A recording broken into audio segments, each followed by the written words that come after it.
지금 여러분이 처음 딱 보시면 여러분이 이제까지 봐왔던 부동산 등기 신청서와 전혀 다르죠. 부동산 등기 신청서는 등기소 양식입니다. 그래서 신청인과 등기소의 1:1 구도가 만들어질 때 쓰는 신청서입니다. 그런데 지금 소유권 이전 등기 촉탁 신청서는 법원에 제출하는 서류죠. 따라서 신청 양식 자체가 법원 서류로 되어져 있습니다. 다만 들어가는 내용은 소유권 이전 등기 신청서에 들어갈 내용들이 다 들어가져 있습니다. 자, 그래서 내용을 보도록 하겠습니다. 먼저 사건 번호가 이렇게 기재되죠. 이 자체가 먼저 사건 번호를 특정한다는 것 자체가 민사 소송이나 민사 신청에 사용하는 방식입니다.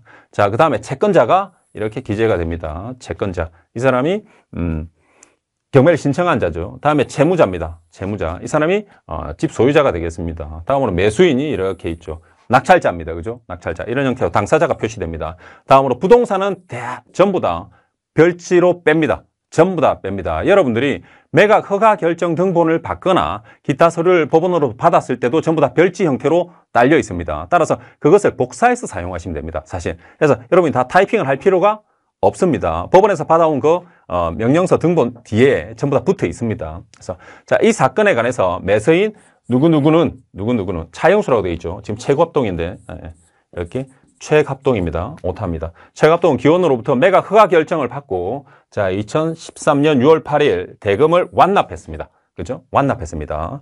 별지 목록 기재 부동산에 대해서 소유권 이전 및 말소를 촉탁합니다. 촉탁하여 주세요. 이렇게 돼 있죠. 그래서 신청인이 법원에 내는 서류는 촉탁하라고 하는 게 아닙니다. 촉탁 좀 해주세요 하는 부탁 서면입니다. 그래서 법원이 등기소에 촉탁을 빨리 해달라고 하는 촉탁 발동 촉구 의미가 있는 그 신청서가 되겠습니다. 실제 촉탁은 법원이 등기소로 합니다. 자, 소유권 이전 한 건. 말소할 등기 별지 기재와 같으면서 보통 별지로 뺍니다. 그 다음에 취득세 및 채권 산출 내역서 역시 별지 기재와 같으면 해서 자 세금 내고 있죠. 취득세, 그 다음에 국민주택 채권 이렇게 사서 밑에 발행번호 적고 있죠. 이것도 역시 등기 신청서 여러분이 보시는 을지에 다 들어와야 될 기재되어야 될 것들이 되겠습니다. 이것들이 양식만 달리해서 법원 서류 양식으로 바뀌어져 있을 뿐입니다. 자, 다음으로 첨부서류를 보도록 하겠습니다. 첨부서류를 보면 좀 더 명확히 나타납니다. 아까 여러분들이 민사집행법에서 보셨듯이 매각허가 결정 등본을 붙여서 촉탁한다고 되어 있죠. 그러니까 당연히 이것이 들어와야 됩니다. 그 다음에 부동산 표시 목록 복사해서 내통을 만드시면 됩니다. 그 다음에 말소할 등기사항을 첨부합니다. 말소 촉탁을 같이 한다고 되어 있죠. 이것들을 확인할 수 있게 말소할 사항을 확인할 수 있게 등기부 등본을 붙입니다. 다음으로 소유권 이전 등기니까 각종 대장등을 붙여야 되겠죠. 그죠? 소유권 이전 등기에 필요한 것들입니다. 다음으로 주민등록 등본입니다. 낙찰자가 새로 소유자로 올라가죠. 그래서 등본이 필요합니다. 나머지 세금 낸 것들. 그 다음에 송달료라는 게 특이하게 붙죠. 왜 촉탁을 하니까 촉탁용과 등기 필증을 다시 받아야 되겠죠. 그죠? 발송용으로 이해분이 일반적으로 필요합니다. 이처럼 여러분이 부동산 등기 신청서 을지에 첨부되는 일반적인 서면들이 다 여기에 첨부됩니다. 그래서 양식만 좀 달라질 뿐입니다. 그래서 촉탁에 필요한 것들이 조금씩 이렇게 들어와 있을 뿐이 되겠습니다. 이렇게 해서 해당 일날 촉탁 신청서를 매수인이 냅니다. 해당 경매를 진행한 경매계에 제출하면 되겠습니다. 이것이 촉탁 신청서입니다. 이게 부동산 등기 신청서에 해당하는 것이라고 생각하시면 되겠습니다. 자, 이렇게 해서 부동산 표시 별지로 다 뺀다고 그랬죠. 별지. 그래서 아무리 별지가 많아도 여러분들이 작성할 필요는 없습니다. 매각허가 결정 등본 뒤쪽에 별지로 이미 붙어져 있습니다. 법원에서 나올 때 그것을 복사해서 사용하시면 되겠습니다. 자, 다음으로 말소할 등기의 표시를 별도로 목록으로 작성합니다.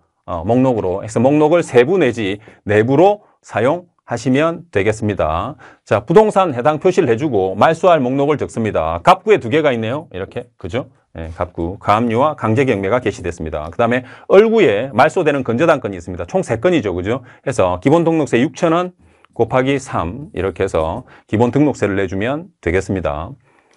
자, 묶어보겠습니다. 편철하겠습니다. 보시다시피 전자신청이 아닙니다. 서면 촉탁입니다. 이 경우에 촉탁 신청서를 내야 되겠죠. 부동산 별지 목록은 무조건 별지로 뺍니다. 그 다음에 말소할 등기를 표시를 해서 별지를 뺀다고 말씀드렸죠. 이것을 확인하기 위해 부동산 등기부 등본을 집어넣습니다. 그 다음에 대리로 신청하니까 위임장을 넣습니다. 이게 첫 번째 법원 보관용입니다.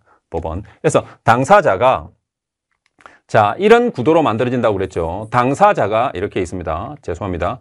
당사자가 이렇게 있으면 이렇게 법원에다가 법원에다가 이렇게 촉탁 서류를 넣습니다. 그럼 법원이 이렇게 해당 등기소로 이렇게 촉탁합니다.